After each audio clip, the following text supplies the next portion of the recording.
And welcome once again to EWTN's Bookmark. I'm Doug Keck, your host. Our guest author is Kenneth Craycraft. His book is Citizens Yet Strangers, Living Authentically Catholic in a Divided America, published by our friends over at Our Sunday Visitor, naturally available through the EWTN Religious Catalog, EWTNRC.com for all things Catholic. Welcome, Kenneth. Thank you, Doug. Nice to be with you. EWTN's Bookmark show. People would have seen when you were on with Father Mitch kind of talking about the same kind of a topic, Citizens Yet Strangers. Well, what are they then? Yeah, well, that's a good question to begin with. The title of the book actually was not my own. It came from the publisher. Okay. I was going to call it something else. I was going to call it Neither Left Nor Right, Okay. Why Catholic Moral Theology Transcends Politics, but they suggested Citizens Yet Strangers, which comes from a letter that I discuss, a late 1st century, early 2nd century apologetic letter called the Epistle to Diognetus, Right. in which the that author... one wasn't written by St. Paul. No, that's right. But in which the author discusses the predicament of the Christian in the Roman Empire. And the book is remarkably prescient in the way that we live today as Christians in a foreign politics, you might say, not an empire but a republic. Right. And he said, you know, we are citizens yet strangers. And what he meant by that is that Christians can live under any kind of politics. They can speak any language, wear any clothes, have any customs, obviously that wouldn't contradict more Catholic morality, but they're also strangers everywhere because their obedience and their commitments are chastened and qualified by their commitments to the gospel. Well, I think you talk about it in the book, but wasn't that some of the concerns that people in the United States had about the loyalty of Catholics? It was, and that's exactly what drives, I think, a lot of Catholics to find themselves really conflicted about what it means to be an American and to be a Catholic, because we want to be liked, as I say in the book, and we want to be, you know, good citizens, and we want to be good, what I prefer, civic friends. And in order to do that, we find ourselves forming the way that we think about public policy and public life and morality in general, sometimes more in terms of what it means to be a good American than what it means to be a good Catholic. And I want to make it clear, and I make it clear in the book, I'm not casting aspersions.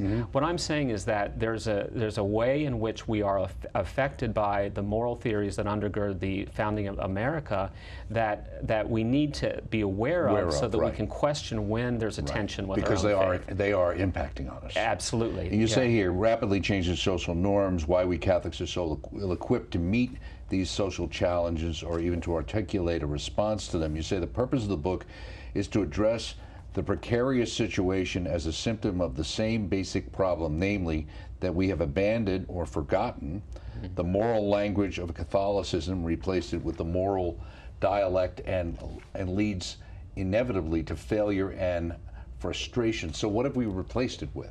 What we've replaced it with is a language of individual morality, privatized morality, individualism, autonomy, and a regime of individual rights that is not a part of the Catholic moral tradition, but is rather a part of the modern liberal moral tradition. Now, I want to say, just because something doesn't come specifically from the Catholic tradition doesn't mean that it's not true and that it cannot be accepted. Right. And you also want to define the word liberal. Yes. And so what I mean by liberal or liberalism is not what the typical man on the street means as the left side of the American political spectrum, identified typically with the Democrat Party.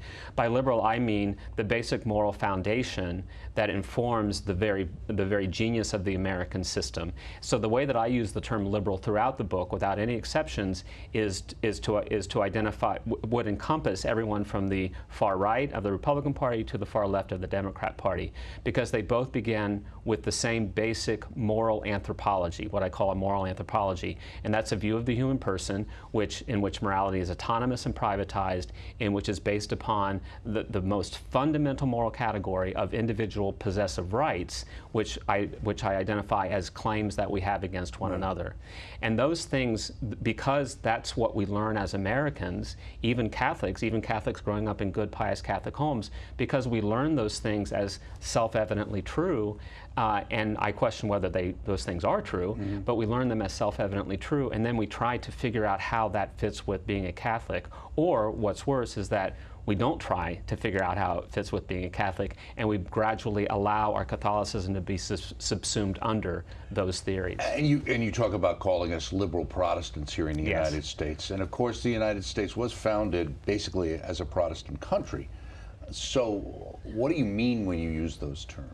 By liberal, I mean, well, first of all, to answer the question, then come back and fill it out.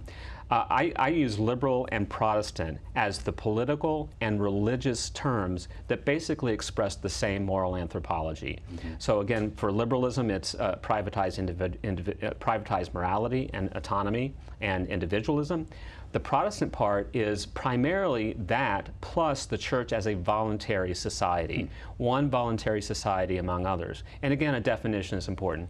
By voluntary society, I don't mean that it's an organization that you're free to join or not to join as an active moral agency. Okay. Rather, what I mean by that is the Protestant notion of the church as a voluntary society is that the church is actually created by the wills of its members. Not simply that we join them as an act of voluntas, but that church is created as an act of voluntas. And that goes to the heart of early 16th century Protestant Reformation, or so-called a revolution with Martin Luther, because that was the genius, one of the geniuses of that movement, are the solas, one of which is sola fide, which means that, and sola scriptura, which means that which all of which really means sola me, right? That I make the decisions. And so in America, we have, these are as you say, it's a Protestant founding and it's a liberal founding. So it's privatized morality, it's the church as a voluntary institution. What I worry about, Doug, in terms of we Catholics, is that we carry those two mentalities into our own faith, such that gradually we see morality as privatized and the church as a voluntary institution. And I think that you see this when you see Catholics, you see Catholics who don't go to Mass at all, but still identify as Catholics. Cafeteria Catholicism et al. Yeah, exactly. Okay. Yeah, okay. Yeah. But even Mass-going Catholics who even might, basically adhere to the church's moral teaching, don't do it because the church teaches it, but rather because they've decided that it's the right thing to do. Right. And I call for us to kind of try to reconfigure the way that we understand the moral foundations of the way we reason. And you mentioned it in the book, but a conscience is king, isn't it? Yeah, conscience is king. If I think about what the church has to say, but I come to my own conclusion because Newman said that's what I should do, no? And that's a misapplication of what Newman said, of course, as you know, because what we have to understand is that, and Newman got this from Aquinas, is that indeed it is the case that it's always evil to will against an erring conscience. That's true. We can't, because if we have an erring conscience and we reason against it, then we're deliberately intending to do what conscience tells us is evil, which itself is an act of evil. But that doesn't mean that conscience is king. It only means that we have an obligation to develop our conscience and form our conscience according to the truth about the human person. And what I tell my students, Doug, is that we need to think of conscience not as the source of morality, but rather as the depository of morality. And in the American context, conscience is the source of morality. It springs from it, rather than conscience being the depository of the moral life. And so we have a prior obligation to form our conscience in a certain way. And even Aquinas, after he said that to will against evil, erring conscience is evil, in the very next article he says, but that doesn't excuse us because we have the general obligation to form our conscience according to the truth about the human person. That's the part that American liberal Protestantism rejects, because conscience itself is sovereign, and therefore the only judgment about the morality of an action is to the extent to which it is an exercise of sovereign conscience. It doesn't matter what the choice is, it only matters that it was an exercise of sovereign conscience. And how often do we see Catholics say similar things to that? Well, let me ask you, too, because someone would say, well, as a Catholic, I have my belief system, I follow the church, and I do, but I can't impose these things on a secular society. These people aren't Catholic. Yeah. So where do I get off telling them what to do? And I don't suggest that we should tell them what to do. I don't suggest that we should look at our public lives primarily as trying to change people's minds to the policy positions that we would advocate. Rather, I think that our obligation as a Catholics is to be consistent disciples ourselves and consistent witnesses of the distinctly Catholic way of understanding the world, and therefore a witness to a better way. Not trying to change people's minds by public policy.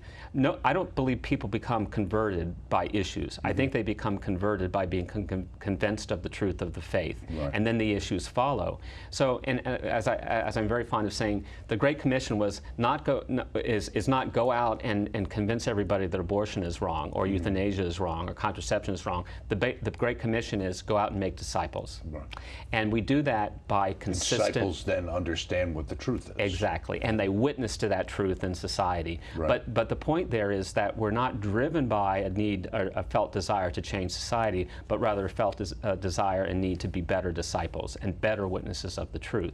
Now, if we're not able to articulate what that means, which is one of the gravamen of the book, then that's a problem. So I'm calling us to try to reinvigorate our own Catholic language so we can articulate what it means to be a disciple. Right, I was going to ask you about that because you're bringing that up several times about we can't talk to each other.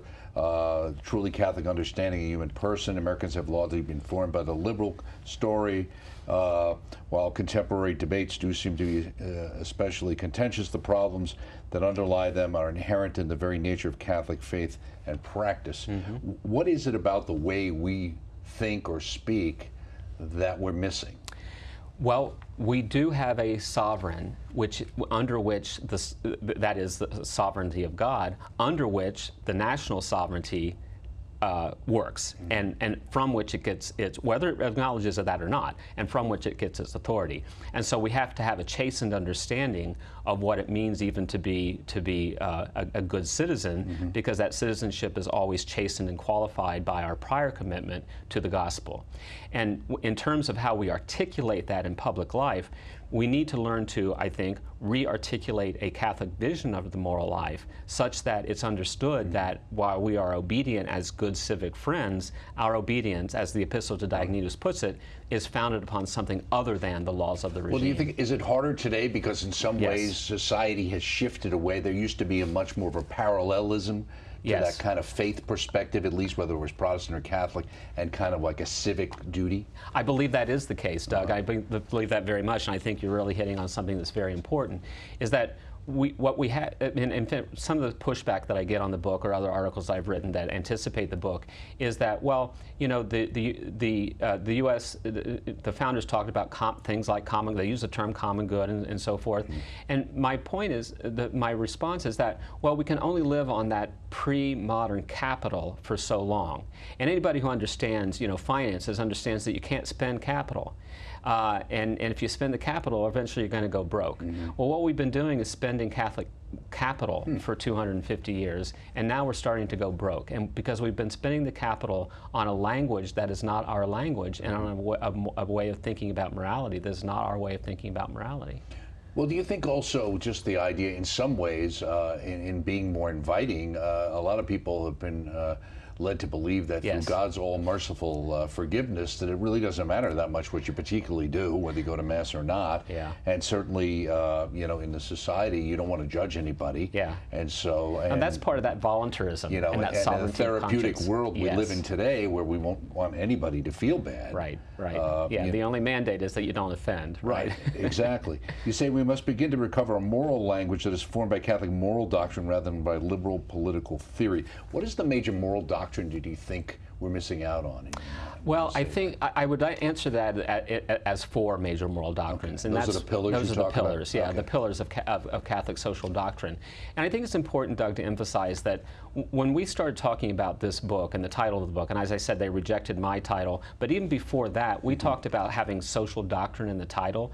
And the reason we didn't do that is because there's a certain kind of Catholic reader who would not even pick up the book if it has social doctrine in the title. And that's precisely the Catholic that we want to reach. speech. So we snuck it in, the discussion of social doctrine. And that is, of course, the dignity of the human person, of all human persons as made in the image and likeness of God, subsidiarity as the doctrine of how we help and on what level we help, solidarity, which means that, as I put it, we're all in this together, and of course the common good toward which all those other pillars tend.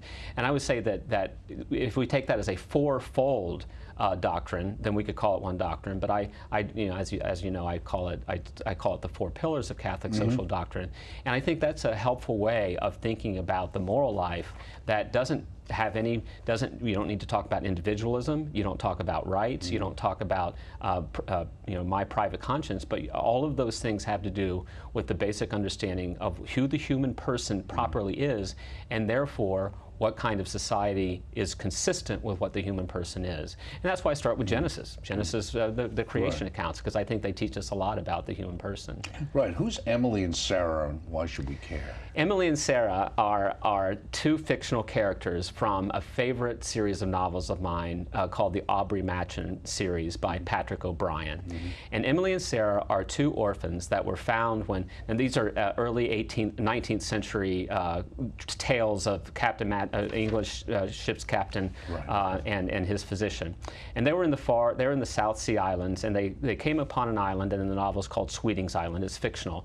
But there were two young girls, maybe ages 4 and 6, and everyone else had died, presumably from smallpox.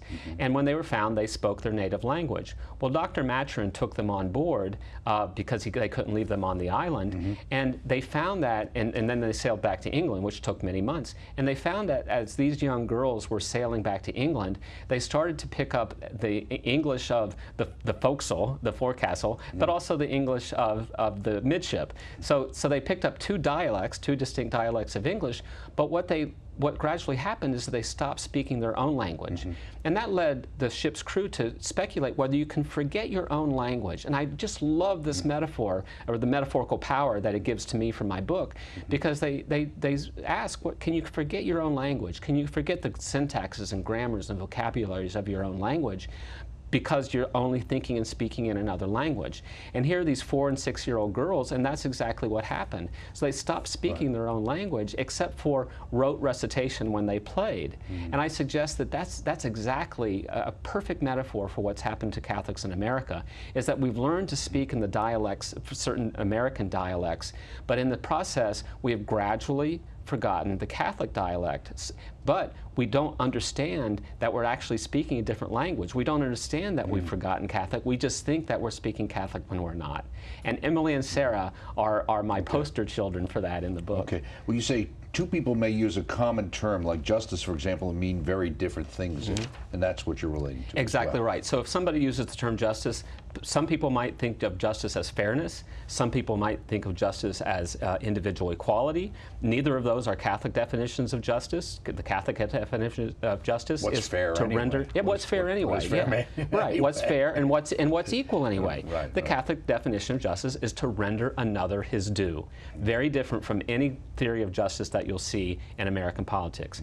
Dignity is the same way. You know, the interesting thing about dignity, one person will use the term dignity to defend euthanasia and physician-assisted suicide, whereas our understanding of dignity necessarily and absolutely precludes physician-assisted suicide and euthanasia. So once again, we have two people who might be using the same language but mean something completely different by it. Well, you say here in a section as well under why the common good is neither common or good. Catholicism understands freedom in its full sense to be something that is achieved through moral choices ordered toward the good. Isn't that what everybody thinks? Everybody orders their choices toward the good, but there's a difference between a good, which is the good common to all human persons, and the good which is idiosyncratic to every person. And this gets us right, of course, to the classic, Augustine's classic treatise on the city of God, which I quote, So we're either formed by the love of God, which calls all of us to be ordered in the same way, or we're ordered toward self, which means that we're all ordered in a billion different ways. One is the way of eternal life, as St. Augustine put it. One is the way of perdition. So in the one sense, it's absolutely true. Everyone reasons morally in a way that they reason toward the good, that they conceive of as the good. The difference is, do we posit a good that is good rooted in the very nature of things because we're created by God, or is the good whatever we decide it is as autonomous moral agents? And by autonomous, I don't simply mean that we have moral agency, free moral agency, but rather that we make the law up as we go along. We are the source of law, going back to our discussion of conscience. Okay. And that's where you talk about things like my body, my choice, and Yes. use the term pro-choice. And you quote John Paul, every generation of Americans needs to know that freedom consists not in doing what we like, but in having the right to do what we ought, which is, it's such an obviously positive statement. But we live in a world where people's ideas of freedom has to do with that I can do whatever I want to do, especially with no repercussions, apparently. Absolutely. And it's interesting that John Paul gave that speech in the U.S., in Baltimore. Yeah, so what happens is that the way I like to explain it, and I do in the book, is that the freedom to choose between A and B is the necessary precondition for a moral action, but it's not the sufficient condition for a good moral action. So we have to be free to choose, otherwise our action has no moral content. But we have to choose correctly for our actions to have good moral content, and that's the point that he's making in that speech. We in America, the American language of morality says that we end our discussion of the morality of the action by the relative freedom by which we make it. The more free, the more moral. The less free, the less moral. The object of the action has no bearing on the analysis. Whereas, of course, the Catholic understanding is that you begin with the object and then discuss how freedom is used properly or improperly. Do you think Catholics also kind of have an idea that something, maybe it's broader than that, just the idea, if it's legal, it must be moral? There is a sense in that. There's a sense in which, and it's the same, it's interesting you would say that, because it's the same person who oftentimes will say you can't legislate morality. Right, absolutely. Which is a complete contradiction. But yeah, there is that mentality that if it's legal to do it, it's moral to do it. And that tells us that law is a teacher. And politics is a teacher too. But not always a good teacher, and that is very much a part of the American idea. And you put a lot of questions that people have to think about. You say this is not to suggest that Catholics withdraw from political life. To resist partisan identification is not to abdicate our civic responsibility. We should be more cautious about the two tendencies. First, to reduce the mandate for civic friendship to one for political activity. Second, to reduce political activity to partisan loyalty. Then what should we be doing? Yeah, and that one of the questions that I get that question a lot, and the answer is subtle, but I think it's important, and that is, I don't believe that, I think that we have to understand, going back to something I said earlier, that the question of what we should do should not be driven by how what we do will change society, but rather how what we do will reflect Christ. And those are not necessarily the same things. Now, by reflecting Christ, by being good disciples, and by being people who are witnesses to the gospel, that will always have a salutary effect on society. But we shouldn't see it as our mandate to change society, because the reason that I say that is because if we see it as our mandate to change society, we have a felt need to make those changes in terms that society will already accept. And that's the whole point. They won't, because we're speaking a language, or should be speaking a language that is different, that is distinct. Now, it's a language that others can accept and understand if they listen in good faith, but also if they observe our own consistent witness to the gospel. And that's the first thing that we need to do, is be better, consistent witnesses to the gospel, not just in what we do, but also in how we speak. You talk about the four inherent dignity, solidarity, subsidiarity, the common good, and you talk about, rather than affirm solidarity with his brother, you talk about Cain separates himself from Abel, and the natural result of this rejection of solidarity is Cain's own banishment from the community. You go on to say, when solidarity is denied or compromised, alienation follows. Yeah. Is that what we're seeing in society today? I think we are seeing this, absolutely. I think that we're seeing this. And it's no contradiction to say that we are built on radical individualism and to say that we're becoming tribalistic.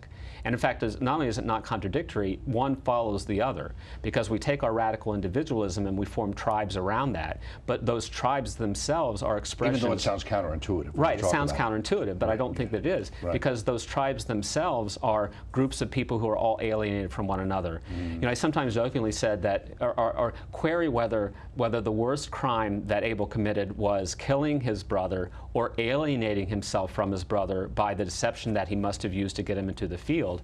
And I suggest that there's a way in which the greater harm that was done was the alienation of Cain from Abel, even from killing Cain and Abel. Now, I don't mean that, you know, lying is worse than murder, but I do suggest that the story in Genesis chapter 4 really tells us something very, very much deeper than simply the problem of murder. And that's illustrated when he asks the rhetorical question of God, am I my brother's keeper? Which, of course, was not a question at all. It was an assertion that he's not his brother's keeper. And that is that fundamental division and alienation of brother from brother, and it's a denial of one of those pillars of Catholic social doctrine of solidarity. You said, when I criticize the use of rights language, I'm often asked what I would replace this language with for the protection of the individual freedom. Is not liberty an authentic value? Yeah, liberty is an authentic value, but it's liberty is a residual value. The right, what is right precedes the choice. The choice doesn't precede the right. So in other words, while liberty is a value, it's not the ultimate value. It isn't what we should never think of freedom as being the end of our moral action, but rather the good as the end of a moral action, to which we must be free in order to obtain, in order to pursue. So I replace individual rights with dignity, with obligation, with duties toward one another that are rooted in the natural solidarity of the human person. You say here the moral life is not simply about making the right choice or choosing a right moral object. Rather, Catholic moral theology is concerned with becoming the right kind of person. Well, who defines what that is? Well, that's why we have a church, right? Okay. The church defines what that is, and we can't be bashful about that. We can't be shy about our understanding that we have the deposit of faith. That the church is not an expert on economics or family policy. Well, regardless of what some people say. Exactly. At times. But the church is an expert on the human person, and that's where the depository of truth is, guided by the magisterium, aided by theologians.